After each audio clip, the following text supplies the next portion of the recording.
네, 안녕하세요. 오늘은 7번째 강의 울타리를 치는 대화법이라는 주제로 이야기를 나눠보고자 합니다. 그림을 하나 보여드리려고 하는데요. 여러분 공원에 가시면 이런 편말을 간혹 가다가 보시게 될 거예요. 잔디를 밟지 마세요. 그리고 이렇게 울타리가 이렇게 쳐져 있습니다.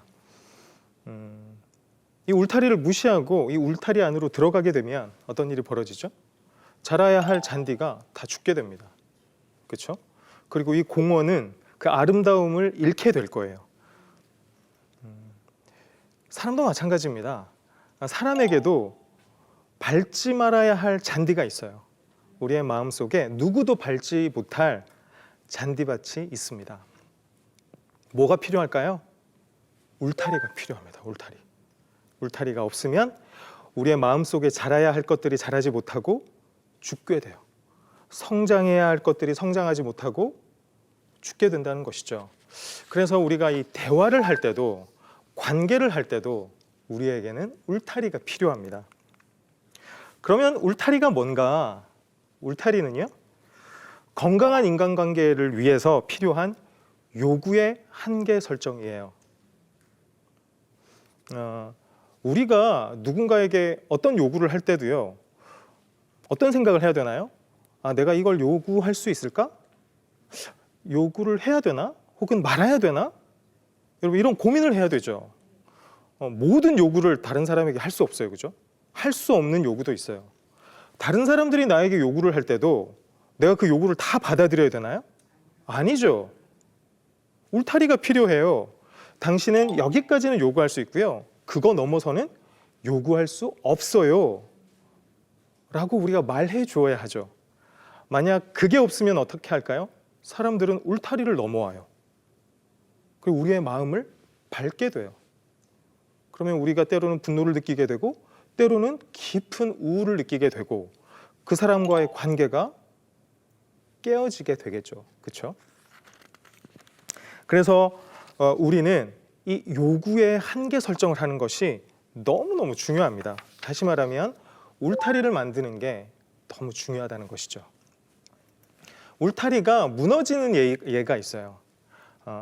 울타리가 무너진 경우는 어떤 경우일까?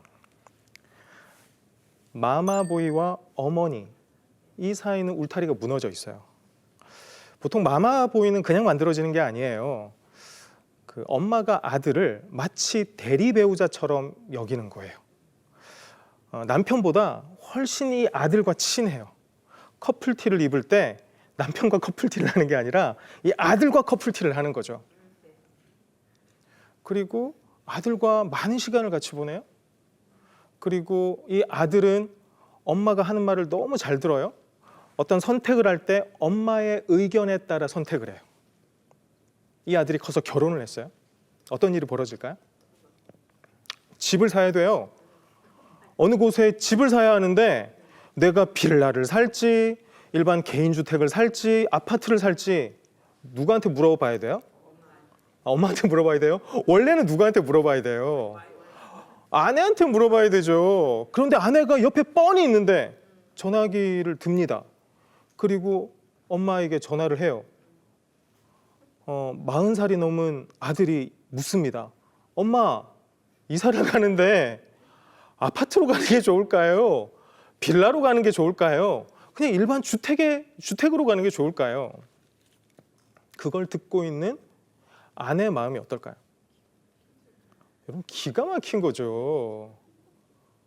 그래서 이 엄마는 모든 것에 간섭하는 걸 당연하게 생각합니다. 다시 말하면 이 아들의 경계를 무지막지하게 넘어가는 거예요. 며느리에게도 울타리 따위는 없다는 듯이 막 경계를 넘어가게 되는 거죠. 아들이 옷을 살 때도, 또 직장을 옮기는 선택을 할 때도 사소한 것에서부터 시작을 해서 중요한 것에 이르기까지 모든 것을 간섭해요. 이건 울타리가 무너진 겁니다. 아들과 엄마의 관계가 계속 좋을까요? 그럴 수 없어요. 왜냐하면 아내가 있는데요. 아내와 남편의 관계는 좋을까요? 아니죠. 이렇게 울타리가 무너진 사이에서는 관계가 좋을 수가 없어요. 당연히 이 시어머니와 며느리와의 관계는 어떻겠습니까? 그렇죠. 울타리를 치고 여러분, 이 아내와 남편이 결정을 해야 되는 거죠. 엄마, 더 이상 우리 결정을 엄마는 할 수 없어요 라고 아들이 말해야 되는 거죠. 그런데 그 경계 설정이 없어지면 갈등이 나타나게 되는 거죠. 그렇죠? 또 어떤 경우가 있습니까? 제가 상담한 예인데요. 어떤 남편이 건강이 안 좋아졌어요. 그래서 자전거를 한 대 샀어요. 그래서 자전거를 막 타고 다녔어요. 재밌는 거예요. 그래서 이 남편이 어떻게 했냐면 좀 운동 선수들이 타는 그런 로드바이크, 그 사이클이라 불리는 굉장히 근사한 자전거를 샀어요. 혼자 타기 너무 심심한 거예요. 그래서 그 동네 동호회에 가입을 하고 나가기 시작을 했죠. 아내도 보기 좋았어요. 남편이 건강해지고 즐거워하니까. 근데 가만히 보니 동호회에 여자도 있는 것 같아요. 문자가 오는데 은근슬쩍 봤는데 여자인 것 같아요. 늘 여자한테 문자가 오는 건 아니지만 간혹 와요. 신경이 쓰여요. 어느 날 남편을 불렀어요. 여보, 핸드폰 내놔봐. 내가 보는 앞에서 비밀번호 풀어. 이제 당신한테 비밀번호란 없어. 무조건 풀어놔. 내가 언제든지 문자를 볼 수 있도록, 언제든지 누구에게 전화가 왔는지 알 수 있도록 풀어놔. 이렇게 요구하는 겁니다. 뿐만 아니라 이메일 비밀번호는 뭐야? 그것도 내놔봐. 그런 다음에 이렇게 이야기를 하는 거죠. 내가 추적 앱을 깔아놔야겠어. 내가 보는 앞에서 깔아. 당신 어디에 가 있는지 내가 무조건 알아야겠어. 여러분, 들으면서 어떠세요? 되게 당연하다고 생각하세요? 여러분, 당연하다고 생각하시면 여러분들도 울타리가 없는 거예요. 여러분, 그건 울타리를 많이 넘어간 거예요. 그렇죠? 남편과 아내지만 각자에게는 무엇이 있어요? 밟지 말아야 할 잔디밭이 있어요. 우리에게는 사적인 영역이 있어요. 근데 모든 것을 내놓으라는 거예요. 내가 언제든지 당신의 삶의 영역을 밟을 수 있도록 울타리 걷어치우라는 거예요. 여러분, 이 남편과 아내가 안전한 관계가 될 수 있을까요? 여러분, 평등한 의사소통이 될 수 있을까요? 그건 불가능합니다. 또 뭐가 있어요? 이거는요, 이 경우는 대학원생들이 많이 경험하는 거예요. 대학원생들은 논문을 써야 되잖아요. 그러면 교수에게 지도를 받아야 돼요. 그러면 교수와 약속을 잡죠. 찾아가잖아요. 교수님이 없어. 20, 30분 후에 나타나도 너무너무 당연한 거야. 근데 학생이 10분을 늦죠? 그건 끝장인 거예요. 이제 논문 쓰지 못하는 거예요. 좋은 교수님들은 그렇지 않지만 울타리를 넘나드는 교수님은 그렇게 하는 거예요. 나는 마음대로 시간을 어길 수 있어요. 나는 약속 시간에 20분도 늦을 수 있고 1시간도 늦을 수 있어요. 학생은 늦으면 안 돼. 여러분, 이건 시간의 경계를 넘어가고 시간의 울타리를 짓밟아 버린 거죠. 여러분, 이렇게 울타리가 무너진 예를 가만히 생각해 봅시다. 갑과 을의 관계가 생기죠. 울타리가 망가지는 사람은 을이 되고 울타리를 부서뜨리는 사람, 망가뜨리는 사람은 갑이 되는 거예요. 상하 관계가 딱 정해지는 거죠. 그러면 여기서 아름다운 관계가 만들어질까요? 아름다운 의사소통, 행복한 의사소통이 만들어질까요? 그렇지 않아요. 이렇게 상하 관계가 딱 정해지면 한 사람은 명령하고 한 사람은 순종하는 거예요.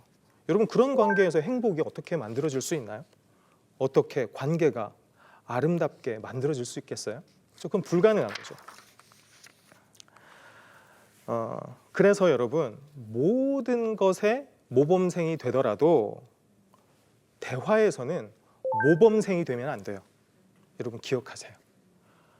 대화에서는 모범생이 되면 안 된다. 대화의 모범생은 어떤 사람들이냐? 교수가 시간을 어겼어요? 그럼 이런 생각을 하는 거죠. 교수님은 늦어도 돼. 내가 기다리는 게 나아.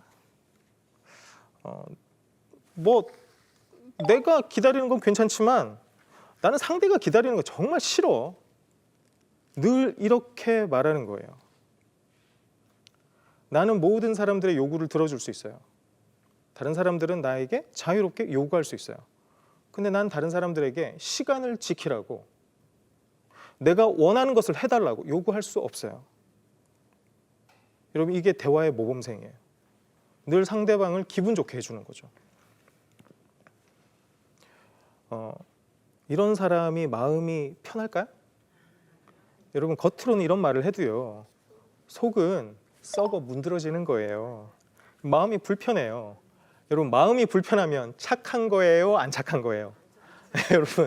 여러분 대화에서 착할 필요가 없다는 거예요. 여러분, 내 마음이 불편해, 마음이 찝찝해, 내가 참고 있고 내가 친절을 베풀고 있어. 근데 뭔가 마음 한구석이 무거워. 내가 착한 대화를 할 때마다 뭔가 내 내면이 무너져 내리는 느낌이야. 내 자존심이 무너져. 여러분, 그런 대화는 하면 안 돼요. 여러분, 저를 따라 하세요. 대화에 모범생이 되지 말자. 여러분, 대화의 모범생들은요, 주로 어떤 생각을 가지냐면 내 가치가 타인의 시선에 달려 있다, 이런 생각을 해요. 그래서 늘 그 사람에게 착한 사람이 되고 싶어요. 그 사람에게 그냥 좋은 사람이 되고 싶어요. 여러분, 그걸 포기하시는 거예요. 여러분, 진짜 좋은 관계는 어떤 관계예요? 그 사람의 모습을 있는 그대로 받아들이는 거죠. 내가 사랑받기 위해서 막 애쓰려면 얼마나 고통스러워요, 그게. 그렇기 때문에 여러분, 누군가가 내 울타리를 넘는 걸 그냥 두고 보지 마라. 내 마음의 경계를 넘어오는 걸 여러분들 그냥 놔둬서는 안 된다. 여러분, 이걸 기억하셨으면 좋겠습니다. 여러분, 호구라는 말 많이 들어보셨죠? 여러분, 호구가 좋은 사람이에요? 여러분, 호구가 좋은 사람이에요? 아니, 좋은 사람이라고 하는 사람도 있을 것 같아. 내가 호구를 이용해 먹고 있으면 저 사람 좋은 사람이야, 이렇게 말할 수는 있을 것 같아. 그런데 그 호구가 건강한 사람이에요? 여러분, 건강한 사람 아니에요. 여러분, 내가 친절을 베풀어도 이 호구는 마음속은 늘 찝찝해요. 아까 말씀드렸던 것처럼, 만약 주위에서 자꾸 나에게 호구짓 그만해, 너 왜 그렇게 이용만 당해, 이렇게 이야기를 하고 있다면 우리는 스스로를 의심해 봐야 돼요. 혹시 내가 호구가 아닌가? 내가 왜 이렇게 다른 사람에게 호구가 돼도 아무 말을 못하고 있지? 내 마음이 이렇게 찝찝하고 무거운데 나는 왜 계속해서 다른 사람들의 요구를 들어주고 있지? 여러분, 이런 생각을 하고 있다면 내가 호구일 수 있겠구나, 이런 생각을 하셔야 돼요. 어떤 집사님이 있어요. 근데 그 집사님은 나에게 늘 시간을 내달라고 해요. 자기 이야기 들어달라고. 그러면 나는 오전 10시에 불러도 가서 대화에 응해줘요. 저녁 늦게 한 10시쯤, 저녁 10시쯤에 나를 불러도 나는 그 집사님에게 가서 이야기를 들어줘요. 근데 그 집사님은 집사님, 오늘 내가 좀 힘든 일이 있는데 내 이야기 좀 들어주면 안 돼요? 라고 하면 늘 저 바쁜데요? 저 시간이 없어서. 다른 사람 없어요? 이렇게 이야기를 해요. 결코 나에게 시간을 내주지 않아. 놀라운 사실은 나 말고 다른 사람한테는 시간을 막 내줘. 지금 내가 뭐가 되고 있는 거예요? 내가 호구가 되고 있는 거예요. 여러분, 내가 대화에서 호구가 된다, 좋은 그리스도인이다, 그건 착각이에요. 우리가 호구가 된다고 해서 착한 그리스도인, 바른 그리스도인이 되는 게 아니에요. 하나님은 우리가 행복하고 건강하기를 원하세요. 그렇죠? 여러분이 호구라는 단어가 어떤 의미냐면 범의 아가리라는 뜻이에요. 범의 아가리. 얼마나 위험해요? 범의 아가리가? 그렇죠? 진짜 위험해요. 호구는요, 자기에게도 위험하고요, 남에게도 위험해요. 왜냐하면 자기 스스로와의 관계에도 악영향을 미치고 타인과의 관계에도 악영향을 미치기 때문에 그래요. 호구는 매우 이용하기 편한 사람이잖아요. 근데 생각해 보세요. 누군가 나를 자꾸 이용해요. 자기가 필요할 때만 나를 불러요. 나에게 막 돈을 빌려달라 그러고 갚지도 않아. 무슨 믿는 사람이 그렇게 돈을 자꾸 빨리 달라 그래. 자기가 빌려가 놓고 오히려 그래. 자기는 언제나 나에게 전화하면서 아침이건 저녁이건 늦은 밤이건 전화를 하면서 내가 전화를 하면 전화를 안 받아. 그 사람이 나를 어떻게 하고 있는 거냐면 나를 이용하고 있는 거예요, 여러분. 이 그림에 보이는 것처럼 나와 너의 관계가 아니에요. 그런 관계는 나와 사람, 그 사람이 나를 사람으로 보는 관계가 아니라는 거예요. 그 사람이 나를 이용하고 있어요? 그럼 나를 사물로 대하고 있는 거예요. 자신의 이익을 위한 도구로 생각하는 거지 나를 사람으로 존중하고 있는 게 아니에요. 여러분, 그러면 그런 관계는 어떻게 해야 돼요? 그런 관계는 청산하고 새로운 관계로 만들어 가야 돼요. 더 이상 그런 관계 맺기는 안 돼요. 더 이상 그런 대화는 안 돼요. 좋은 관계란 어떤 관계예요? 내가 주는 비율과 그 사람이 나에게 주는 비율이 비슷해야 돼요.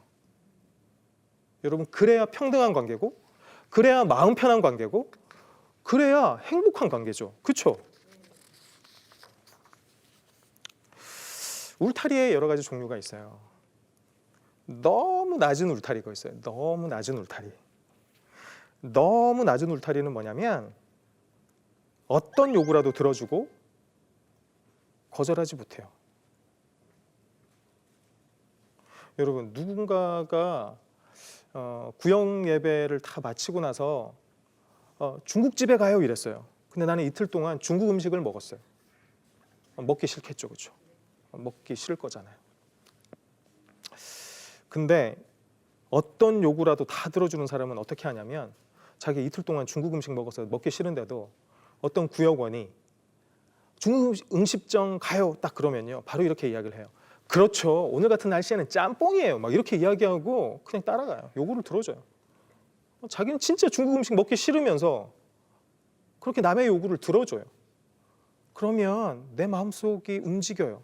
어떻게 움직이느냐, 한 번씩 욱해요. 한 번씩 욱해. 그리고 한 번씩 너무너무 우울해져. 내가 누구의 요구를 그냥 아무런 기준 없이 다 들어줘요. 거절하지 못해요.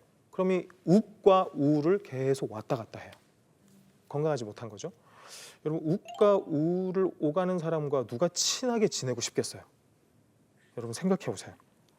그리고 낮은 울타리를 가진 사람, 이 너무 낮은 울타리를 가진 사람은요, 만난 지 얼마 안 된 사람에게도 너무 깊은 사생활까지 다 이야기해요. 내 마음속에 숨겨두었던 그 깊은 이야기, 사적인 이야기를 다 끌어내요. 남편의 험담, 시댁 식구 험담 뿐만 아니라 내가 가지고 있는 열등감 다 이야기해요. 내 자녀의 문제. 왜 그 사생활을 다 오픈하느냐? 그래야 상대방이 나를 좋아해 줄 것 같아요. 그래야 상대방이 나랑 친하다고 생각할 것 같아요. 그래서 내 울타리를 확 낮추고 다 말해버리는 거예요. 그걸 듣는 상대방은 어떨까요? 별로 친하지 않는데 너무 많은 걸 꺼내놔. 부담스럽죠. 이건 부담스러워요. 그리고 꺼내놓은 사람도 나중에 후회해요. 내가 왜 그 이야기까지 했을까? 그리고 이렇게 울타리가 낮은 사람은요, 그 사람을 함부로 대해도 그냥 참아요. 끝까지 참아요. 그리고 비위를 맞추느라 정신이 없어요. 그리고 울타리가 낮은 사람의 또 독특한 특징은 뭐냐면요, 갑자기 잠수를 타요. 어떤 교회 학교 선생님이 모든 선생님들의 요구를 너무 잘 들어줬어요. 간식이 없어요. 그럼 막 가서 그 주일날 막 가서 간식을 사오고, 우리 이런 그 선물을 준비해야 되는데 일할 사람이 없네. 선생님이 하실래요? 그러면 본인이 바쁨에도 불구하고 그냥 다 가서 사오시는 거예요. 거절하지 않아. 그렇게 착한 선생님이 어느 날 잠수를 타. 그건 뭐예요? 마음속에 쌓여 있는 게 많았던 거죠. 자기의 요구, 자기의 생각을 적절히 말했어야 하는데 그 말을 하지 않고 꾹꾹꾹꾹 감정을 우겨 넣다 보니까 도망가게 되는 거예요. 그걸 직접 대면해서 말할 용기는 없고 잠수를 타버리는 거예요. 여러분, 이런 사람들이 인간관계를 잘하는 거예요? 아니죠. 건강한 인간관계가 아니죠. 그렇죠? 반면 너무 높은 울타리도 있습니다. 너무 높은 울타리. 이런 사람들의 모토는 뭐냐? 사람들은 가까이 하면 서로 상처를 주고받게 돼 있어. 난 사람들이 무서워. 난 사람들 가까이 가지 않을 거야. 그래서 어떤 요구도 들어주지 않아요. 사소한 요구조차 들어주지 않아요. 나 역시 어떤 요구도 하지 않아요. 관계 자체를 잘 하지 않아요. 어떤 누구에게도 내 이야기 안 해요. 남의 이야기는 꼬치꼬치 물어보기는 해. 근데 내 이야기는 안 해. 그런 사람들 있지 않아요? 그리고 여차하면 단칼에 관계를 정리하고 뒤도 안 돌아봐요. 무섭죠. 근데 이런 사람들은 무서운 사람이 아니에요. 자아가 무척이나 약한 사람이에요. 내가 관계 속에서 상처받을까 봐 자기를 조금도 드러내지 못하는 사람이에요. 여러분, 건강한 사람은 어떤 사람이냐? 관계에서 상처받으면서 지혜를 알아가는 사람이에요. 여러분, 어떤 사람은요, 이런 사람도 있어요. 신앙생활을 하는데 난 교회 가면 너무너무 많은 상처를 받아. 그래서 난 교회를 안 가고 그냥 우리 가족끼리 예배 드릴 거야. 이런 사람들도 있어요. 그게 옳은 방식일까요? 그렇지 않아요. 내 뜻에 그대로 맞는 사람은 없어요. 나와 똑같이 생각하는 사람이 어디 있어요? 그러면 갈등이 생기죠. 그러면 건강하게 갈등을 이겨내면서 그 관계가 성장하는 거예요. 그런데 이 울타리가 너무 높은 사람은 아예 울타리를 딱 치고 사적인 관계라는 걸 안 하는 거예요. 이 사람과 친해질 수가 없어요. 그러면 적당한 높이의 아름다운 울타리란 무엇인가?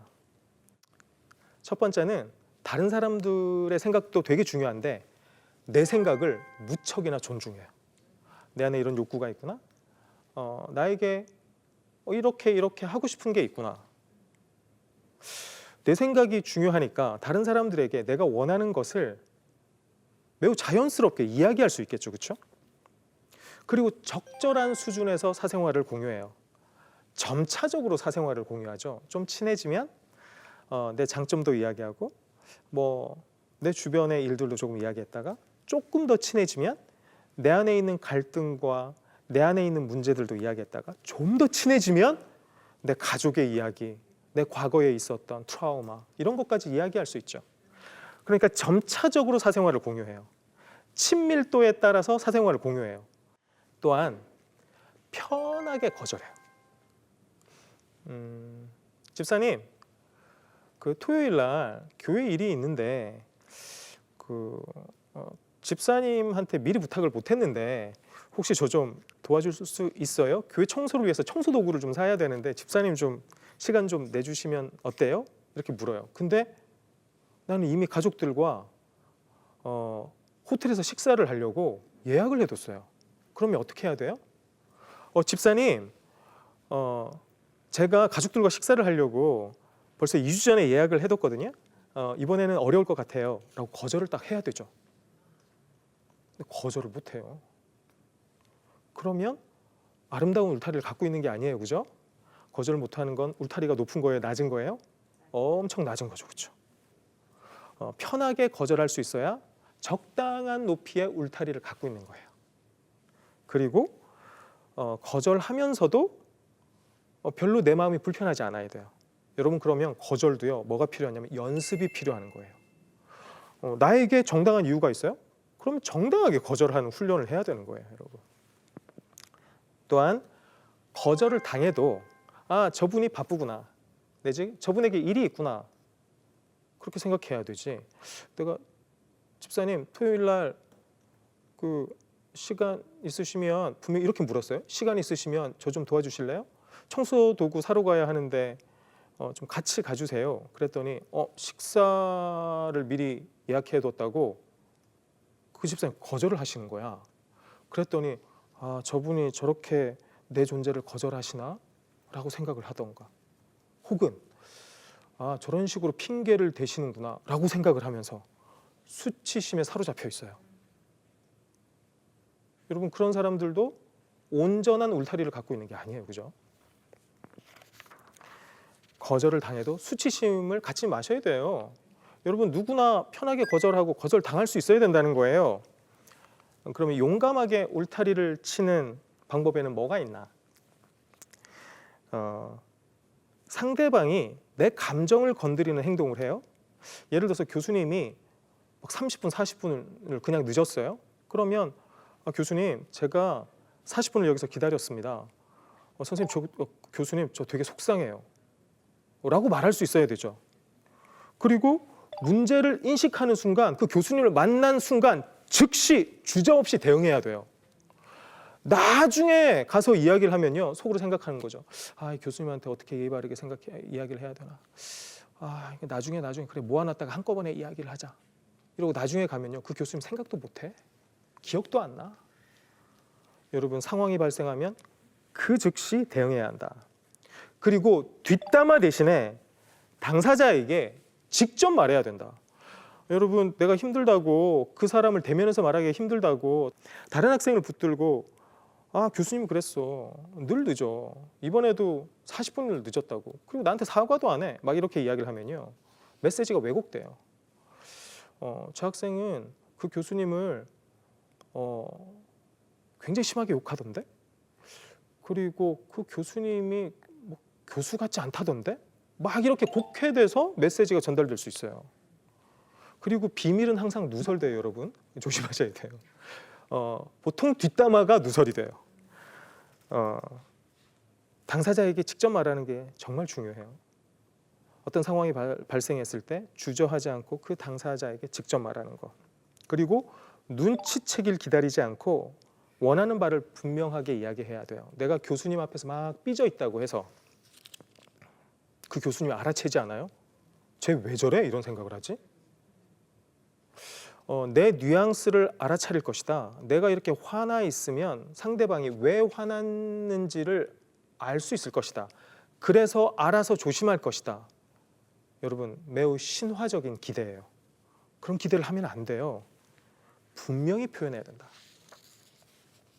그게 바로 용감하게 울타리를 치는 거다. 울타리에는 다양한 울타리가 있어요. 여러분들이 쳐야 하는 울타리 몇 가지를 말씀드릴게요. 처음에는 몸의 울타리가 있어요. 어떤 집사님이 자꾸 인사를 할 때 나를 이렇게 포옹을 하려고 해요. 여러분, 이건 내 몸의 경계를 넘어온 거예요. 나는 이 포옹이 너무 싫어요. 난 부담스러워요. 그러면 분명하게 이야기를 해야 돼요. 이 몸의 울타리를 넘어오면 저는 포옹보다 악수가 편해요, 집사님. 그리고 어디 줄을 서 있는데 자꾸 옆에 붙어 있어. 그런 사람들 있잖아요. 그러면 분명하게 말씀하셔야 돼요. 좀 떨어져 주세요. 여러분, 그렇게 속으로 생각하는 거야. 뭐 하는 거야 이게? 왜 안 떨어져? 이거 진짜 짜증나. 본인만 손해예요. 분명하게 이야기를 해라. 울타리를 쳐라. 떨어져 주세요. 그리고 어떤 분은 내 몸에 관련해서 비아냥거릴 수도 있어요. 그분은 되게 건강해 보여. 근데 다른 사람들은 전혀 그것에 대해서 문제 삼지 않는데 어떤 집사님이 자꾸 뚱땡이 집사님 이렇게 불러. 기분 상하죠, 그렇죠? 근데 장난삼아 이야기를 하는 거니까 내가 말을 못해. 그리고 다른 사람들도 웃어. 그러니까 넘어가. 속은 상해. 여러분, 절대 외모를 비하하는 농담이나 별명은 불러서는 안 돼요.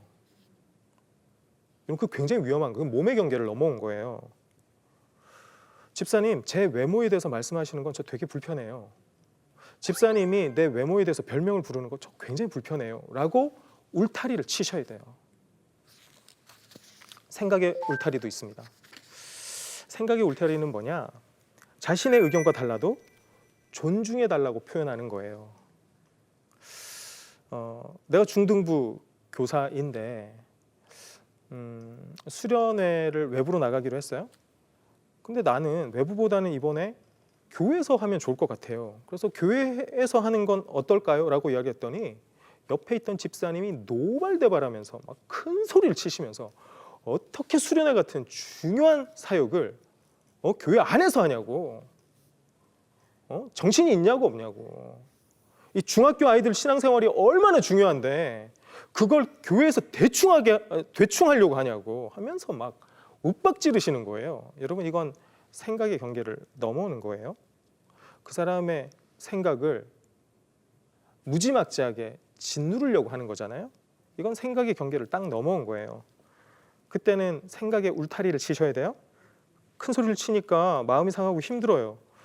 집사님 목소리 낮추지 않으면 저는 더 이상 대화를 할 수가 없어요. 라고 분명히 의사를 밝히셔야 돼요. 점점 여러분들 좀 부담스러워지시는 것 같은데 여러분들 이렇게 하기가 어려울 것 같죠? 근데 끝까지 한번 봅시다. 이 울타리가 반드시 필요해요. 자, 물질의 울타리도 있어요. 물질의 울타리. 물질의 울타리는 뭐냐? 물건을 빌려줄 때 있잖아요. 빌려주기 전에 이 물건을 어떻게 사용해야 하는지 제대로 알려줘야 돼요. 제가 이거 울타리 제가 지키지 못한 적도 있어요. 뭐냐, 친구가 제가 대학을 다닐 때 엄청 비싼 성경 지도를 갖고 있었어요. 이렇게 책으로 되어 있는 거 있었는데 새 책을 산 거예요. 원서로 엄청 비싸요. 그게 뭐 6만 원, 7만 원짜리인데 제가 없어서 빌려달라고 그랬어요. 제가 돌려줄 때쯤 그 책이 거의 너덜거렸어요. 제가 잘못한 거죠. 제가 물질의 경계를 넘어간 거예요. 그 친구의 표정을 잊을 수가 없어요. 그 썩소, 그 썩은 미소, 그거 잊을 수가 없어요. 빌려주기 전에는 이 물건을 어떻게 사용해야 되는지 알려줘야 돼요. 그리고 빌려줄 수 있는 것과 없는 것이 있다라는 사실을 명확하게 또 알려줘야 돼요. 예를 들어서 이런 거죠. 옷을 빌려줄게. 대신 더러워지면 꼭 세탁을 해서 돌려줘야 돼. 이렇게 빌려줄 때 명확하게 그걸 어떻게 처리를 해야 되는지 알려줘야 돼요. 여러분, 이건 물질의 경계를 세우는 거예요. 그리고 이렇게 말씀하시는 거예요. 저는 교회 내에서 성도들에게 돈은 빌려주지 않아요. 여러분이 명확하게 경계를 만드셔야 돼요. 울타리를 치셔야 돼요. 내가 빌려줄 수 있는 것과 빌려줄 수 없는 것, 그걸 정확하게 이야기하셔야 된다. 시간의 울타리도 있죠. 누가 시간을 내달라고 한다. 그러면 그 부탁을 수락하기 전에 무리한 일정이 아닌지 살펴봐야 돼요. 그리고 무리한 일정은 절대 잡지 않는 거예요. 시간을 쥐어짜지 마세요. 편안할 때 약속을 지켜주는 거예요. 급한 일이 아니라면. 그리고 연락할 수 있는 시간과 할 수 없는 시간을 명확하게 알려주셔야 돼요. 예를 들어서 이런 거죠. 오늘은 늦게까지 함께 있지 못할 것 같아요. 저는 지금 일어나야겠어요. 명확하게 말씀하시는 거예요. 또 이렇게 시간의 경계를 알려주는 거죠. 제가 오전 9시부터 6시까지는 제가 일을 해야 돼요. 그러니 그 시간에는 저한테 문자를 하셔도 전화를 하셔도 저는 받을 수 없어요. 주말에는 제가 가족들하고 시간을 보내거든요. 그러니까 그때는 제가 연락을 받지 못해요. 라고 명확하게 내 시간의 울타리를 치셔야 사람들이 여러분들의 시간의 울타리를 넘어가지 않아요. 여러분, 이렇게 울타리를 칠 때요, 불필요한 게 있어요. 불필요한 거. 울타리를 칠 때 불필요한 게 뭐가 있느냐? 첫째, 여러분, 사과를 할 필요가 없어요. 어떤 집사님 나에게 주말에 시간을 내달라고 하는데 나는 항상 가족들과 주말에 식사를 함께 해요. 근데 말을 할 때 집사님 너무너무 죄송한데요. 제가 주말에는 제가 토요일하고 주일에는 가족들과 식사를 해요. 너무너무 미안한데 그거 집사님하고 시간 제가 못 보낼 것 같아요 라고 할 필요 없다는 거예요. 내가 사과를 하면요, 내가 저분의 주말 시간을 쓸 수도 있겠구나, 내가 요구할 수 있겠구나, 이런 협상의 여지를 가져요. 여러분, 울타리를 칠 때는 명확하게 친다. 사과할 필요 없다. 두 번째, 그래, 이번 한 번 정도는 뭐 눈 감아주지 뭐, 이런 거 필요 없다. 여러분, 한 번 울타리를 넘어오는 걸 눈 감아주면 어떻게 될까요? 2번 넘어오고 3번 넘어오고 4번 넘어오고 5번 넘어오면 나는 더 이상 그 부분에 있어서 울타리 치기가 굉장히 어려워. 그러니까 한 번 딱 넘어왔을 때 내가 그게 몸의 울타리가 됐건 그게 시간의 울타리가 됐건 물질의 울타리가 됐건 정확하게 울타리를 쳐라. 자, 그리고 변명할 필요 없다. 말을 길게 할 필요 없다는 거예요. 내가 왜 당신의 부탁을 들어줄 수 없는지 그걸 주저리 말할 필요 없어요. 나는 내 생각과 내 상황이 더 중요해요. 여러분, 우리가 우리를 지킬 수 있어야 다른 사람들도 지키잖아요. 내가 나를 잘 존중해야 다른 사람들도 잘 존중할 수 있잖아요. 그러니 변명하지 말고 그냥 짧게 그건 할 수 없어요 라고 말씀을 하시면 된다. 그래서 변명할 필요가 없다. 그리고 마지막으로는요, 제가 여러분들에게 이런 말씀을 드리고 싶어요. 불편함 없이 울타리를 치는 것은 불가능하다. 울타리를 칠 때 어떤 죄책감이 드셨어요? 제가 아까 울타리를 치라고 막 말씀하실 때 어떤 불편함이 드셨어요?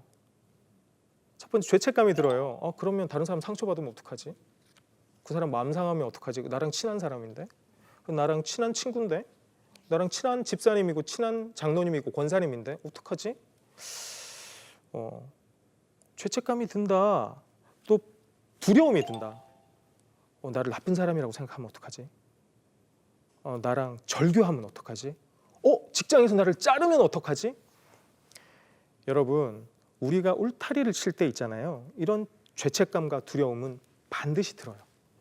이걸 어떻게 생각하셔야 되냐면 울타리를 칠 때 우리가 치러야 하는 비용이다. 이렇게 생각하셔야 돼요. 다시 한번 말씀드리지만 이러한 죄책감이나 두려움 없이 울타리를 치는 것은 불가능하다. 여러분들 꼭 생각하셔야 되고요. 그리고 평소에는 이런 생각을 해보시면 좋을 것 같아요. 울타리를 견고하게 만들기 위해, 내 울타리를 견고하게 만들기 위해 좋은 친구 3명 만들기 프로젝트를 하자. 이건 어떤 거냐면 내가 의도적으로 나를 이용하려고 하는 사람들을 만나지 않고 나에게 친절을 베풀고 나에게 호의를 보이는 사람을 만나는 거예요. 일부러 만나는 거예요. 여러분, 그러면 어떤 효과가 있느냐? 진짜 관계가 뭔지를 내가 조금씩 깨닫게 돼요. 여러분, 행복한 사람은요, 어떤 사람이냐면요, 여러 사람과 친하게 지내는 사람 아니에요. 소수의 사람과 깊은 관계를 가지는 거예요. 그래서 여러분들 이런 애를 써보세요. 그래, 내가 프로젝트를 하겠어. 그 프로젝트는 좋은 친구 3명 만들기 프로젝트야. 내 삶에서 이 프로젝트는 내가 꼭 한번 해봐야지 하고 기존에 만났던 관계를 조금 미뤄두고 새로운 관계들을 만드는 거예요. 저 사람 좋은 분이라던데? 그럼 나도 한번 저분과 사귀어봐야지. 그런 시도들을 하는 거예요. 그리고 그 사람과 가능하면 이런 걸 많이 하세요. 내가 좋아하는 음식을 함께 나눠서 먹는 거예요. 여러분, 이런 것들도 우리가 새로운 관계를 만드는 데 되게 좋은 테크닉이거든요. 근데 여러분들이 이때 생각해야 될 게 있어요. 그것은 무엇이냐면 새로운 관계를 만들 때 상처받는 걸 두려워하지 마세요. 상처를 받고 관계에서 어려움을 겪는 것, 우리는 그것을 통해서 성장해요.